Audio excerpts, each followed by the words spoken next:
بسم اللہ الرحمن الرحیم۔ حضور صلی اللہ علیہ وسلم کی بہن شیمہ۔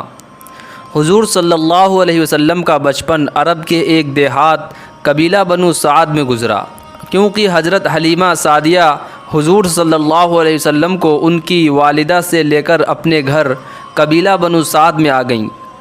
یہ ان دنوں عرب کا رواج تھا کہ بچے کی پیدائش کے بعد اسے دودھ پلانے والی عورتوں کے گھر بھیج دیا جاتا تھا، تاکہ بچہ گاؤں دیہات میں رہ کر بچپن ہی سے مضبوط بن جائے۔ پھر جب بچہ بڑا ہو جاتا تو اسے اس کی ماں کو واپس کر دیا جاتا، اور اس کے بدلے میں بچے کے ماں باپ دودھ پلانے والیوں کو کچھ پیسے اور تحفے دیا کرتے تھے۔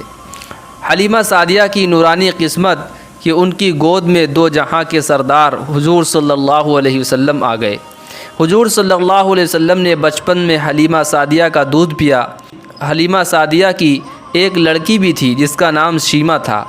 وہ ہر روز شام کو اپنے دودھ پیتے بھائی حضور صلی اللہ علیہ وسلم کو گود میں اٹھا کر محلے کی گلیوں میں گھوما کرتی تھیں، اور سب سے کہا کرتی تھیں کہ دیکھو میرا بھائی کتنا خوبصورت ہے۔ ایک دن محلے کی کچھ لڑکیاں اپنے چھوٹے چھوٹے بھائیوں کو گود میں لیے میدان میں بیٹھی ہوئی تھیں۔ ان میں سے ایک بولی، میرے بھائی کی آنکھیں تو دیکھو، تمہارے بھائی سے اچھی ہیں۔ دوسری بولی، میرے بھائی کے بال تو دیکھو، وہ تمہارے بھائی سے اچھے ہیں۔ تیسری بولی، میرے بھائی کا جسم تو دیکھو، اس کا کوئی مقابلہ ہی نہیں کر سکتا۔ اتنی دیر میں حضرت شیمہ حضور صلی اللہ علیہ وسلم کو گود میں لیے ان لڑکیوں کے پاس پہنچ گئیں اور کہنے لگیں کہ کیا تم لوگ میرے بھائی سے اپنے بھائیوں کا مقابلہ کرو گی؟ یہ سن کر سب لڑکیاں خاموش ہو گئیں۔ پھر ان میں سے ایک لڑکی بولی کہ اے شیمہ، تمہارے بھائی کا مقابلہ تو کوئی بھی نہیں کر سکتا، اللہ نے تو اسے بہت زیادہ خوبصورت بنایا ہے۔ حلیمہ سعدیہ کے گھر بہت سی بکریاں تھیں۔ ہر روز صبح حضرت شیمہ ان بکریوں کو چرانے جنگل جایا کرتی تھیں اور شام کو واپس آتی۔ ایک دن حضرت شیمہ بکریاں چرانے نہیں گئیں۔ ان کی ماں حضرت حلیمہ سعدیہ نے شیمہ سے پوچھا کہ اے شیمہ، آج بکریاں چرانے کیوں نہیں گئی؟ حضرت شیمہ نے کہا، اماں جان، میں بکریاں چرانے نہیں جاؤں گی، میں بکریوں کے پیچھے دوڑ دوڑ کے تھک جاتی ہوں۔ حضرت حلیمہ سعدیہ نے کہا، بیٹی اگر تم بکریاں چرانے نہیں جاؤ گی تو پھر کون جائے گا؟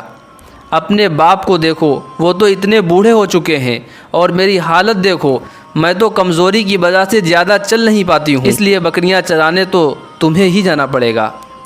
حضرت شیمہ نے کہا، اماں جان، میں بکریاں چرانے نہیں جاؤں گی، اور اگر جاؤں گی تو اپنے بھائی محمد کو لے کر جاؤں گی، ورنہ نہیں جاؤں گی۔ حلیمہ سعدیہ نے کہا، شیمہ تم پاگل ہو گئی ہو، تم وہاں بکریوں کو سنبھالو گی یا محمد کو؟ لیکن حضرت شیمہ نے کہا کہ امی جان، اگر آپ میرے چھوٹے بھائی محمد کو بھیجو گی تو میں جاؤں گی، ورنہ میں نہیں جاؤں گی۔ حضرت حلیمہ سعدیہ کو بڑا تعجب ہوا اور اپنی بیٹی شیمہ کے سر پر ہاتھ پھیرتے ہوئے کہا، شیمہ صحیح بتاؤ، اصل معاملہ کیا ہے؟ تو شیمہ نے فرمایا کہ امی جان، ایک دن میں اپنے بھائی محمد کو لے کر بکریاں چرانے گئی تھی، تو اس دن میں نے 3 چیزیں بہت عجیب دیکھیں۔ تو حضرت حلیمہ نے پوچھا، تجھے کیا عجیب نظر آیا تھا؟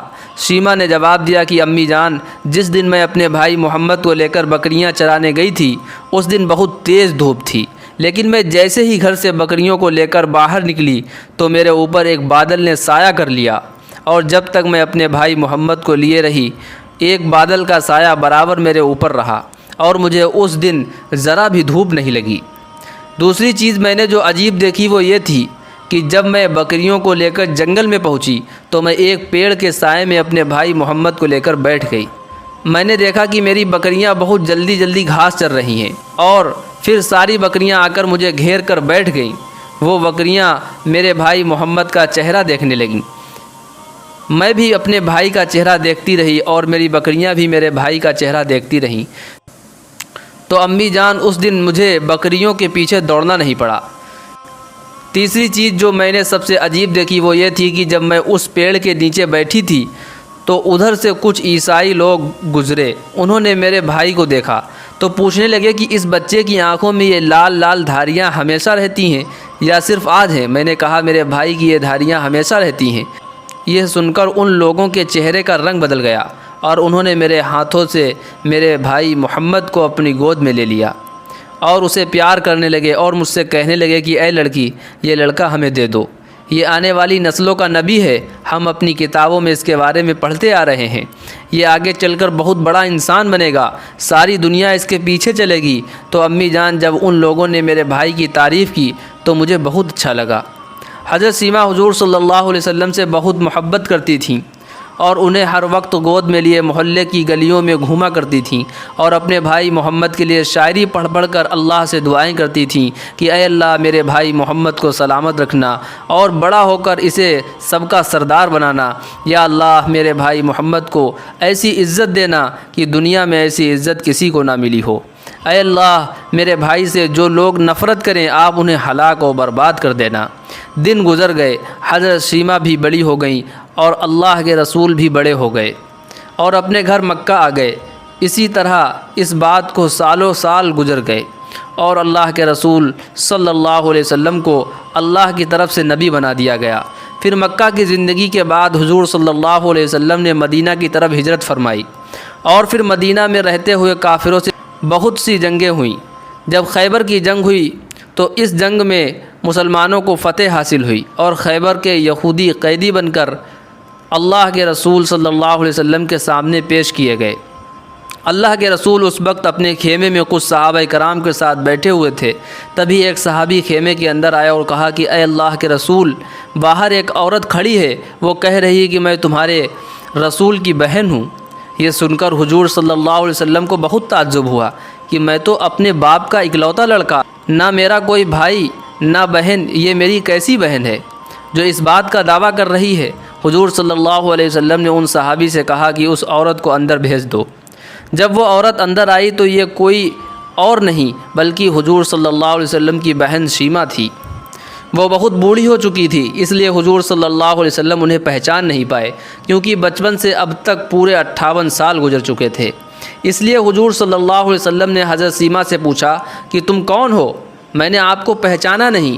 پھر حضرت سیما نے حضور صلی اللہ علیہ وسلم کو سب کچھ یاد دلایا کہ اللہ کے رسول بچپن میں حلیمہ سعدیہ کے گھر میں ہی آپ کو سارا دن گودی اٹھائے محلے میں گھوما کرتی تھی اور اپنی سہیلیوں سے کہا کرتی تھی میرے بھائی کو دیکھو، کیا اس سے زیادہ خوبصورت آج تک تم نے کسی کو دیکھا ہے؟